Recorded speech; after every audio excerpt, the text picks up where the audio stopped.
Ruchir ji, something that I really wish to ask you that is in the minds of quite a few of our viewers is, does the Western paradigm of left and right wing apply to the Indian context?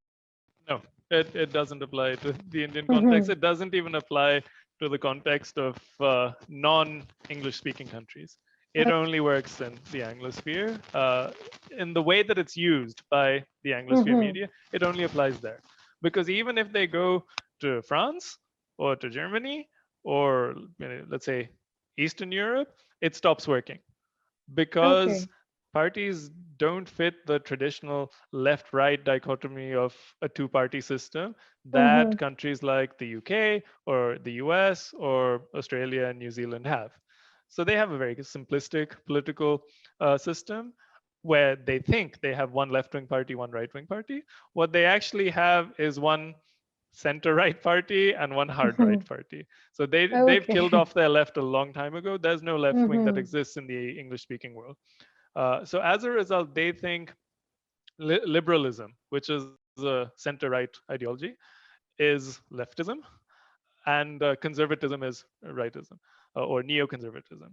And they then, as we mentioned at the beginning of this conversation, they love to see other societies as a blank canvas in which they can paint their own Mm-hmm. fears and aspirations and use it as a lesson or as a coping mechanism for their own public to guide them a certain way. Mm-hmm. So, when the Western media reports on another country, and that can be India, it could be France, it could be Russia, Ukraine, Tunisia, South Africa, they, write with a certain agenda in mind. So they're not Mm-hmm. writing for the people in those countries. People in Russia or South Africa already understand how their politics work. These Mm-hmm. outlets are uh, creating an explanatory guide for someone who doesn't have the time, interest, or energy to learn more about these countries.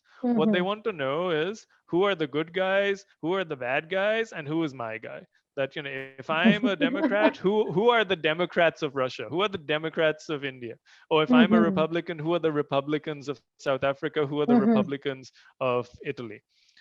And Mm-hmm. they signal that by using this left-right terminology.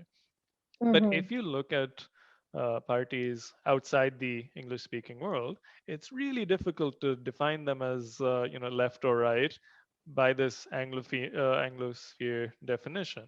So in France, for example, Mm-hmm.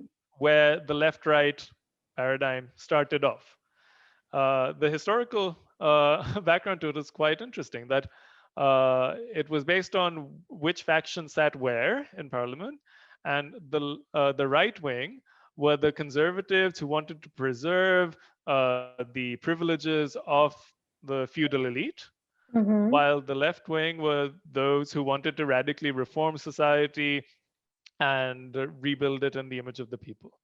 Mm-hmm. Now, if you use this definition, the original definition of left and right, in India, the Congress is a right-wing party. It's a conservative party that exists to maintain the current system, the current socio-economic relations that we see in society. Mm-hmm. While the BJP is a radical force that wants to transform society. That's written on their website, on their manifesto as well. They'll say, "Oh, our grand transformation of Indian society and the economy." Mm-hmm. And so is the left. So both the BJP and the left front would be considered left wing by that terminology. If we look Mm-hmm. at the modern terminology in the Anglosphere world and apply it to other countries, in Russia, there's a party called the Communist Party of the Russian Federation. Mm-hmm. They are pro welfare state, Mm-hmm. but anti immigration, hardcore Russian nationalists, but believe in nationalization of industry and don't like privatization. Okay. Are they left wing or right wing? Are they left wing because they have communists in the name, or are they right wing because they, wave the flag and love nationalism? You have all sorts of mixtures. You have unique political systems, unique political philosophies in different countries, and there's almost no party that neatly fits into the two-party left-right paradigm outside the English-speaking world because they have different needs. They didn't have the Mhm. same history. We're not a settler colony like Australia or Canada or the US that was, built upon exterminating the natives and then building your utopia from scratch. There, was a different history. We are the colonized, so uh, all of our political philosophies emerged as a response to colonization, be it Mhm. Turkish, Mughal, British, Portuguese, French, Danish. And our polity will reflect that. So all of our parties in India are economically left wing. They're all socialist. There's no hardcore neoliberal saying privatize everything, 10% flat rate tax for everyone, for corporates and for income tax, open up the country to foreign imports. They're all pretty protectionist. They might privatize one or two companies, but they're not going to do what Poland or Russia did in the 90s and just sell everything to Mhm. investors. All of them have a strong social welfareist component, whether Mhm. it's out of genuine concern for the public or because it's a form, again, of patronage that, if you throw a few bones to people, then they'll be loyal. So, yeah, economically, they're all left wing. Okay. Socially, all Indian parties are right wing. They're all socially conservative. None of them, are interested in LGBT issues, for example. That was in parliament, that was in the courts. Nobody was willing. No party was willing to stick their heads out and say, "Oh, we support it wholeheartedly," because Mhm. there isn't a market for it. Mhm. There isn't a market for woke performative activism either, Mhm. because these things are, or even, let's say, liberalism, liberal values, free speech. You want absolute free speech, you could create a party and say, "Oh, I stand for free speech, low taxes, and social liberalism, LGBT rights, and equal marriage." Nobody would vote for it. It's still a reflection of the people.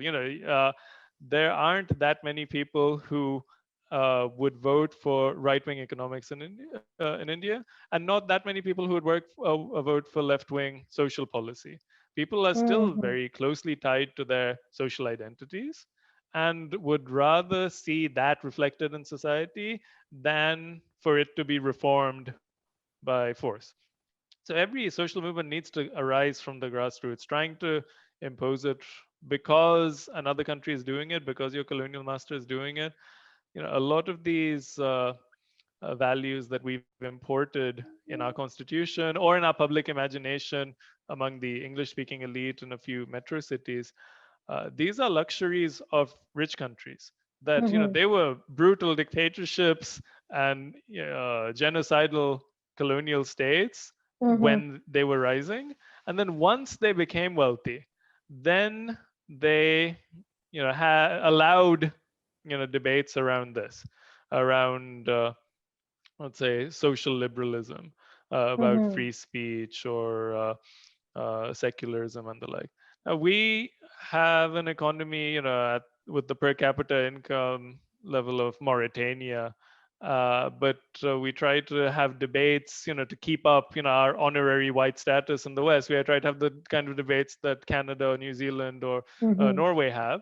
That's a recipe for failure. I mean, if there's well-intentioned people who want to create a right-wing economic party, they should, and a left-wing social party, they should. You can even make them together. In Europe, that's called a liberal party. So a party Mhm. that's hardcore right-wing on economics, but sprinkles some human face, so equality and justice on the social Mhm. issue.